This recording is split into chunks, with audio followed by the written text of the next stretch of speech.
Aišku, atrodo, kad bus jos draugiškos kažkokios, bet žaidėjai tikrai išeis ir jų, ir mūsų į aikštę su vienu tikslu laimėties, nes vis dėlto čempionatas yra ir nežinau, kiek ten tos draugystės bus. Iš žiūrovų gal daugiau bus jiem paramos negu faktas, kad iš mūsų, nes mes išeisim žaisti lygiai taip pat kaip ir jie. Tai nežinau, sunku atsakyti kažkaip. Kuom išskirtinis tas mūsų rungtynių tikslas tuom, kad viskas vyksta labai greitai, kaip sakau, blitz. Realiai ką tik baigiam Baltijos top lygą, Lietuvos vietinius čempionatus. Ir kaip matom, po savaitės turim jau tarptautinį mačą. Tai kiek tai yra gerai ir ar blogai, pliusai, minusai, tai mes tą greit pamatysim.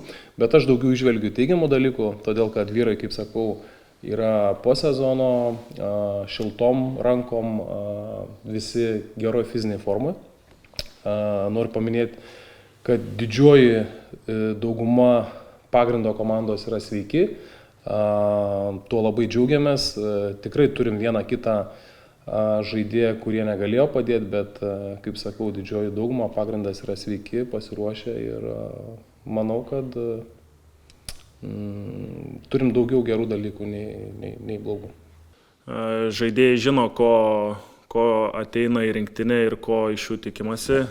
Žino, kad čia yra stipriausi surinkti ir žaisti su stipriausiais yra visada kaip pasakyti, turbūt smagiau ir įdomiau ir tu pats save pasižiūri, ant kiek gal tu esi. Tai kiekvienas tą į save pasižiūri ir nežinau, tos formos tikrai, kiek gali būti geros, tai aš manau maksimaliai geros yra, nes, aišku, kažkiek mikrotraumų visada jų būna, čia regbis, ne kažkokia kita sporto šaka.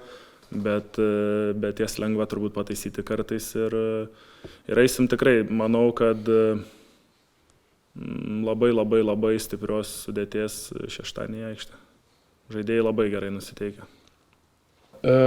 Jo, tikrai taip, žinom ir buvo viešai tai paskelbta, keli vyrai atstovavę nacionalinę Ukrainos rinktinę, šiuo metu yra fronte ir kaip bebūtų gaila, jeigu neklystu, viena iš jų tarp mūsų nebėra.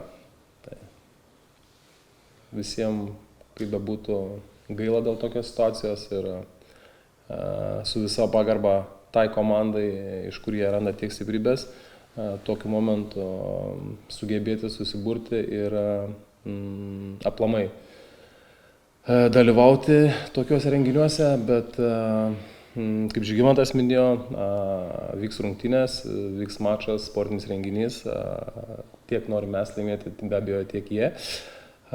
Kas liečia jų komandą šiandienos, tai mes galim vadovautis tik tai paskutiniu jų rungtynių įrašu. Tai buvo praeitą savaitę. Jie žaidė prieš Kroatijos ekipą Kroatijai, kurią nugalėjo. Išvadas daryti, sakau, sportinę treniruotę analizę mes tą padarėm, kiek galėjom pasiruošėm tom vietom, kurie atrodo grėsmingiau. Šiaip bendrai įsivaizduoju, kad jiems nėra lengva, nes pas juos sportinis regbio sezonas nevyksta, tai jie realiai žaidžia turbūt